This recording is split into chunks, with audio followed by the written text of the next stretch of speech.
चलिए जानते हैं आज देश और दुनिया की सिलेक्टेड काम की और महत्वपूर्ण 25 बड़ी खबरों को सिर्फ 10 मिनट में। पर अभी तक आपने इस वीडियो को लाइक नहीं किया है तो लाइक कर दें और इस चैनल को सब्सक्राइब भी कर लीजिए। भारतीय हॉकी टीम ने ब्रॉन्ज मेडल जीतकर रच दिया इतिहास, स्पेन को 2-1 से रौंदा। जी हां दोस्तों, भारतीय हॉकी टीम ने इतिहास रच दिया है। हरमनप्रीत सिंह की कप्तानी वाली टीम इंडिया ने पेरिस ओलंपिक 2024 में ब्रॉन्ज मेडल जीत लिया। टीम इंडिया ने स्पेन को 2-1 से हरा दिया। भारत के लिए दोनों ही गोल हरमनप्रीत सिंह ने किए। टीम इंडिया के दिग्गज गोलकीपर पीच श्रीजेश के लिए यह मुकाबला बेहद खास रहा, क्योंकि दोस्तों यह उनके करियर का आखिरी मुकाबला था। दरअसल दोस्तों टीम इंडिया को पेरिस ओलंपिक्स में यह चौथा मेडल भी मिला। इससे पहले उसे 3 मेडल शूटिंग में मिल चुके हैं। चलिए दोस्तों जान लेते हैं अगली खबर। पाकिस्तान ने छीना नीरज चोपड़ा का गोल्ड। अरशद नदीम बने ओलंपिक चैंपियन। भारत को मिला सिल्वर मेडल।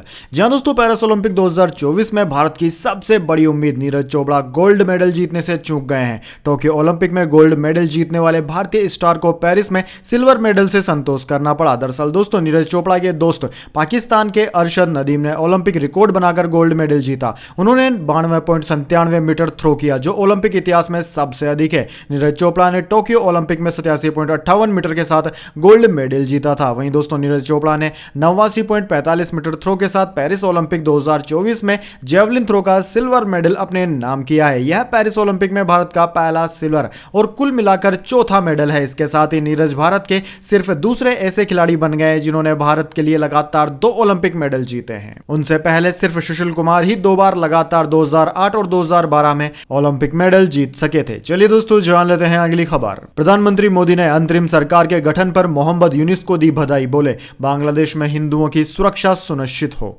जी हां दोस्तों, बांग्लादेश में कई दिनों की अशांति और राजनीतिक उथल पुथल के बाद अंतरिम सरकार का गठन हो गया। नोबेल शांति पुरस्कार विजेता मोहम्मद यूनिस ने गुरुवार को देश में अंतरिम सरकार के प्रमुख के रूप में शपथ ली। प्रधानमंत्री नरेंद्र मोदी ने शपथ ग्रहण के बाद मोहम्मद यूनुस को बधाई दी और बांग्लादेश में हिंदुओं सहित सभी नागरिकों की सुरक्षा सुनिश्चित करने की मांग की है। वहीं दोस्तों प्रधानमंत्री मोदी ने अपनी सोशल मीडिया पोस्ट में लिखा कि प्रोफेसर मोहम्मद यूनुस को उनकी नई जिम्मेदारियां संभालने पर मेरी शुभकामनाएं। हम हिंदुओं और अन्य सभी अल्पसंख्यक समुदायों की सुरक्षा सुनिश्चित करते हुए सामान्य स्थिति में जल्द से जल्द वापसी की उम्मीद करते हैं। चलिए दोस्तों जान लेते हैं अगली खबर। सीएम भगवंत मान ने खोला खजाना। ब्रॉन्ज जीतने वाले पंजाब के हॉकी खिलाड़ियों को देंगे 1-1 करोड़ रुपए।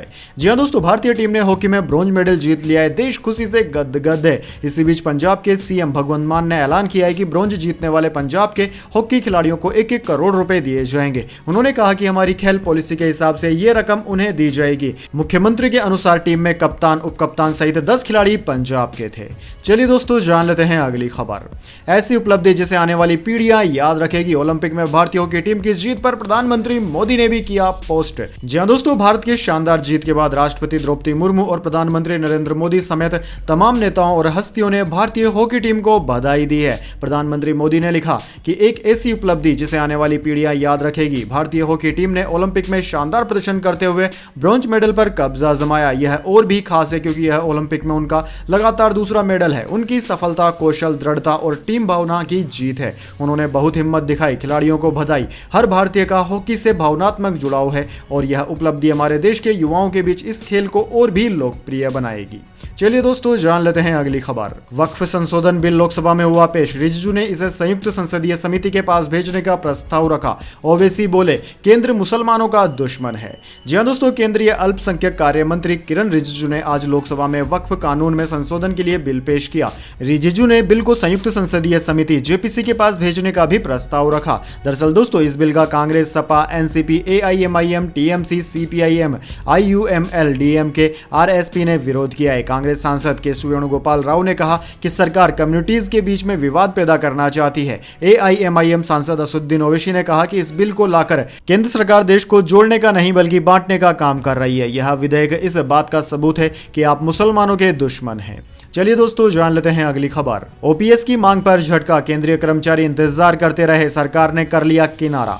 जी हां दोस्तों, केंद्र और राज्य सरकार के कर्मचारी पिछले काफी समय से ओल्ड पेंशन स्कीम को लागू करने की मांग कर रहे हैं। कुछ राज्य सरकारों ने कर्मचारियों की मांगों को मानते हुए पुरानी पेंशन को बहाल कर दिया है। अब केंद्र सरकार की तरफ से पुरानी पेंशन योजना ओपीएस को लेकर नया अपडेट सामने आया है। दरअसल दोस्तों कई मीडिया रिपोर्ट्स में दावा किया गया है कि न्यू पेंशन स्कीम से ओल्ड पेंशन में स्विच करने की टाइम लिमिट को आगे बढ़ाया जाएगा। चलिए दोस्तों, जान लेते हैं अगली खबर। चुनाव आयोग की टीम जम्मू कश्मीर पहुंची। इलेक्शन कमीशन की आज पॉलिटिकल पार्टियों के साथ बैठक। 30 सितंबर तक विधानसभा चुनाव कराने की है डेडलाइन।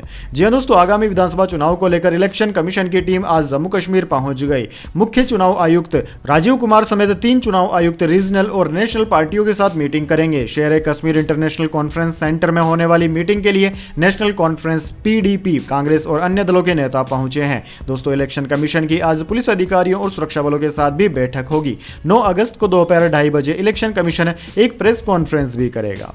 चलिए दोस्तों, जान लेते हैं अगली खबर। दिल्ली कोचिंग हादसे की मजिस्ट्रेट जांच रिपोर्ट सामने आई। बेसमेंट का गलत इस्तेमाल किया गया। MCD और फायर डिपार्टमेंट ने यह बात छिपाई।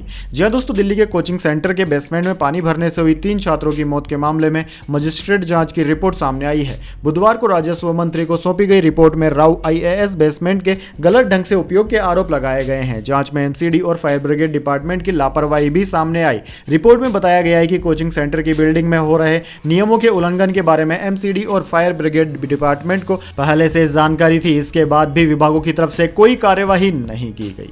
चलिए दोस्तों, जान लेते हैं अगली खबर। पश्चिम बंगाल के पूर्व मुख्यमंत्री बुद्धदेव भट्टाचार्य का निधन। 80 की उम्र में आखिरी सांस ली। पद्म भूषण सम्मान लेने से किया था इनकार। जी हां दोस्तों, पश्चिम बंगाल के पूर्व मुख्यमंत्री और CPIM नेता बुद्धदेव भट्टाचार्य का गुरुवार को निधन हो गया।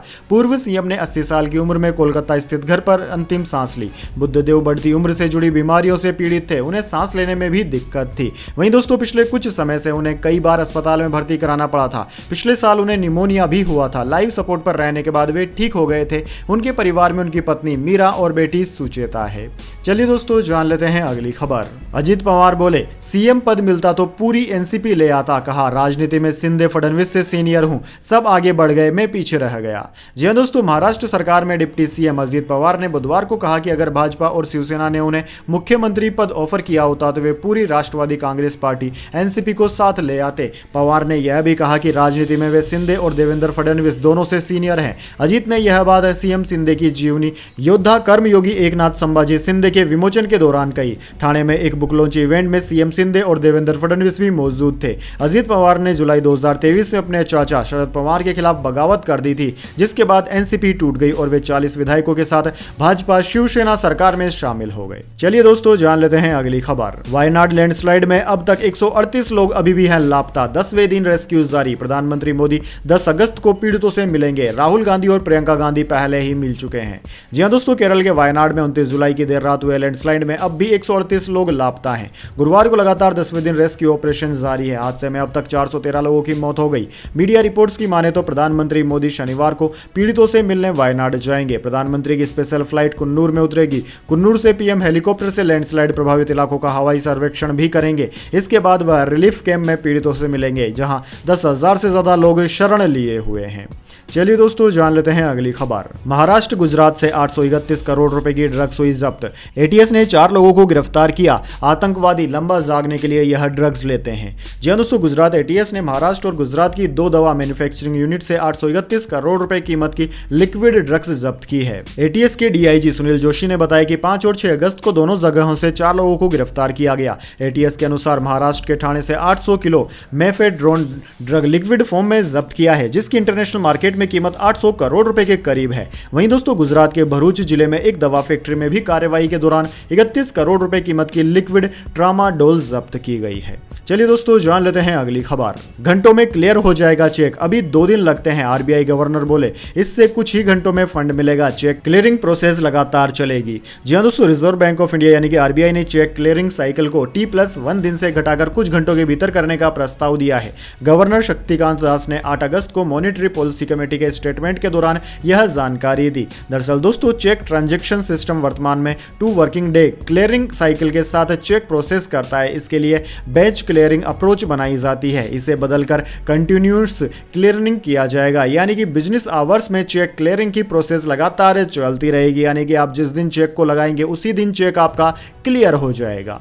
चलिए जान लेते हैं अगली खबर। सीबीआई और इनकम टैक्स ऑफिस में जाओ, अखिलेश यादव से पूछी इनकम तो गुस्से से लाल हो गए सपा मुखिया। जी हां दोस्तों, समाजवादी पार्टी के राष्ट्रीय अध्यक्ष और कन्नौज से सांसद अखिलेश यादव न्यूज चैनल स्वदेश कॉन्क्लेव में गए थे। यहां पर सपा मुखिया अखिलेश यादव से उनकी इनकम के बारे में जब पूछा गया तो वह गुस्सा हो गए। इतना ही नहीं, उन्होंने अपनी इनकम के सवाल पर सीबीआई और इनकम टैक्स का भी जिक्र कर डाला। सपा मुखिया अखिलेश यादव ने क्या कहा, यह आपको जानना जरूरी है। दरअसल दोस्तों, उन्होंने कहा कि मेरी इनकम पहले क्या थी और अब क्या है। आप किस लिए जानना चाहते हैं मेरी इनकम क्या है? इसका जवाब देता हूं। मैं 20 साल से अधिक सीबीआई की जांच में रहा हूं, इसलिए आपको मेरी बैलेंस शीट जानना है तो सीबीआई ऑफिस और इनकम टैक्स से जाइए, यहां बकवास मत करो। चलिए दोस्तों जान लेते हैं इसके बाद अगली खबर। जापान में 7.1 तीव्रता का भूकंप, क्यूशू द्वीप में जमीन से 8.8 किलोमीटर नीचे रहा केंद्र, सुनामी का अलर्ट जारी। जी हां दोस्तों, जापान में गुरुवार को 7.1 तीव्रता के भूकंप के झटके महसूस किए गए। इसके बाद सुनामी का अलर्ट जारी किया गया है। भूकंप का केंद्र जापान का क्यूशू द्वीप में जमीन से करीब 8.8 किलोमीटर नीचे बताया जा रहा है। दोस्तों, मियाजाकी, कोची, ओएटा, कागोशिमा और इही में शहर में सुनामी की एडवाइजरी जारी की गई है। इससे पहले दोस्तों 1 जनवरी को जापान में 7.6 तीव्रता का भूकंप आया था। चलिए दोस्तों जान लेते हैं इसके बाद अगली खबर।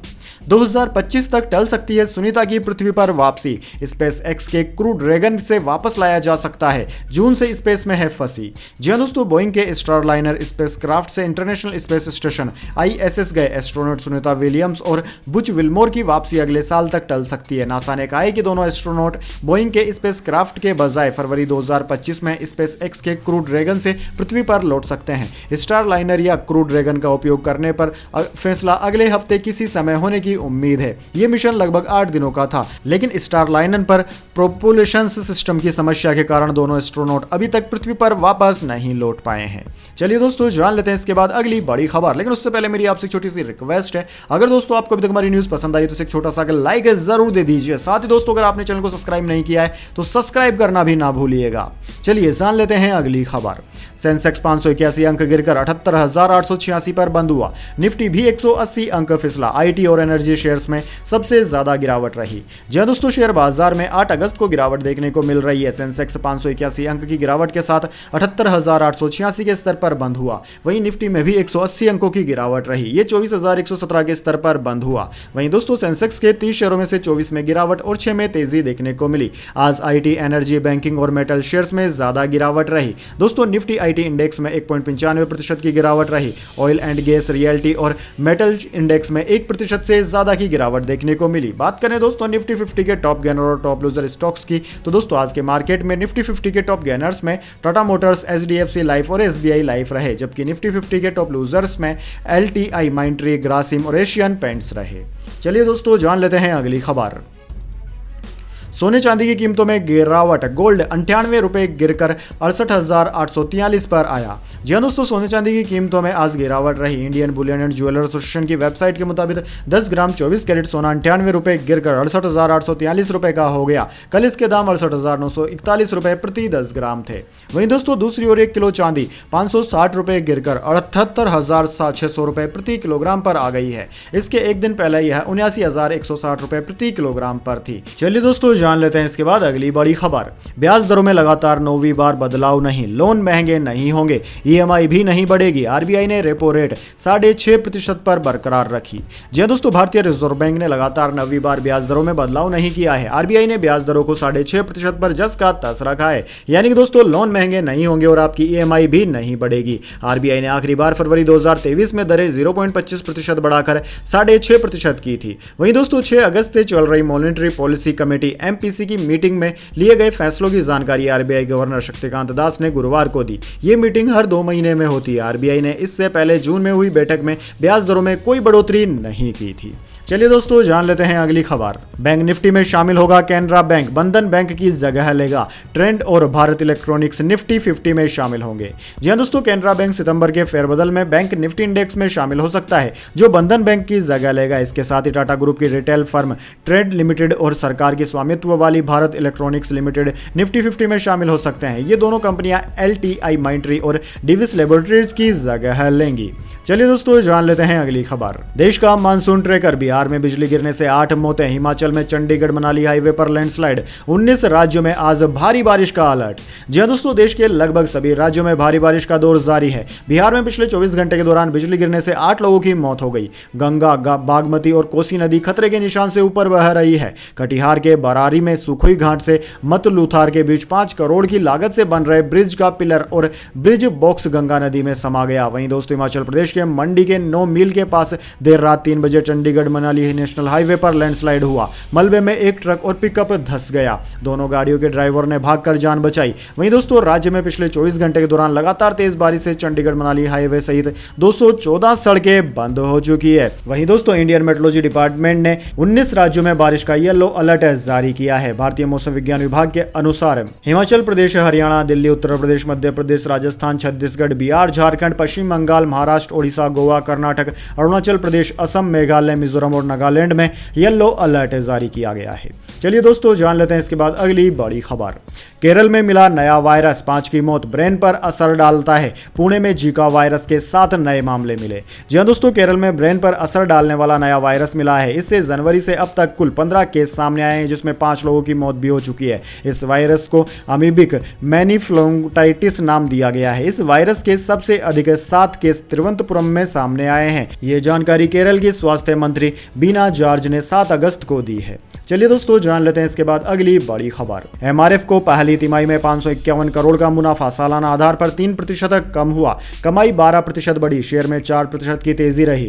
जी हां दोस्तों, भारत में टायर बनाने वाली कंपनी एमआरएफ यानी मद्रास रबर फैक्ट्री को वित्त वर्ष 2024-25 की पहली तिमाही में 541 करोड़ रुपए का मुनाफा हुआ। सालाना आधार पर इसमें 3% की कमी आई। एक साल पहले की समान तिमाही यानी कि क्वार्टर 1 फाइनेंशियल ईयर 24 में यह 588.75 करोड़ रुपए था। वहीं दोस्तों कंपनी के संचालन से कंसोलिडेटेड रेवेन्यू की बात करें तो अप्रैल जून तिमाही में यह 7196.45 करोड़ रुपए रहा। सालाना आधार पर इसमें 11.74% की बढ़ोतरी हुई। चलिए दोस्तों जान लेते हैं इसके बाद अगली बड़ी खबर। वक्फ बोर्ड बिल पर बीएसपी प्रमुख मायावती की प्रतिक्रिया, मोदी सरकार को दे दी नसीहत, राष्ट्र धर्म निभाइए। जी हां दोस्तों, वक्फ बोर्ड बिल मामले पर बहुजन समाजवादी पार्टी की प्रमुख मायावती की प्रतिक्रिया सामने आई है। दरअसल दोस्तों उन्होंने सोशल मीडिया साइट एक्स पर पोस्ट करते हुए लिखा कि केंद्र और यूपी सरकार की ओर से मस्जिद, मदरसा और वक्फ आदि मामलों में जबरदस्ती की दखलंदाजी और मंदिर मठ जैसे धार्मिक मामलों में अति दिलचस्पी लेना संविधान के साथ ही उनकी धर्मनिरपेक्षता के सिद्धांत के विपरीत, अर्थात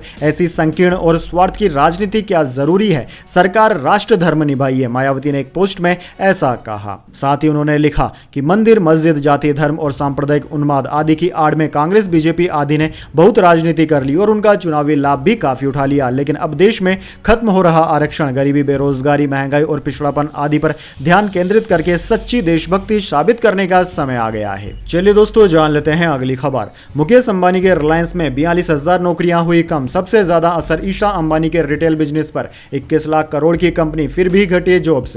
जी हां दोस्तों, देश के दिग्गज कारोबारी मुकेश अंबानी की कंपनी रिलायंस इंडस्ट्रीज में बड़ी संख्या में छटनी हुई है। रिलायंस ने 42,000 लोगों को नौकरी से निकाल दिया। अंबानी की कंपनी देश की बड़ी कंपनियों में शुमार है। रिलायंस इंडस्ट्रीज को वित्त वर्ष 2024-25 की पहली तिमाही में 15,138 करोड़ रुपए का मुनाफा हुआ है। उनकी कंपनी 21 लाख करोड़ रुपए का कारोबार करने वाली देश की पहली कंपनी बन चुकी है। वहीं दोस्तों रिलायंस इंडस्ट्रीज का टैक्स से पहले का मुनाफा 1 लाख करोड़ रुपए के पार पहुंच गया है। ऐसा करने वाली पहली भारतीय वह कंपनी बन गई है। इन तरीकों के बाद भी अब जरा दोस्तों हटने वाली चीज तो यह है कि रिलायंस ने अपने लगभग 11% कर्मचारियों को नौकरी से निकाल दिया, यानी कि 42,000 कर्मचारियों की संख्या रिलायंस ने घटा दी है। यह एक सोचने वाली बात है। तो दोस्तों यह थी आज की तमाम बड़ी खबरें। इसके बाद दोस्तों बारी आती है आज के माइंड क्यूज क्वेश्चन की। जी हां दोस्तों, एक आसान से सवाल का जवाब देकर आप जीत सकते हैं एक सरप्राइज गिफ्ट हमारे यूट्यूब चैनल की ओर से।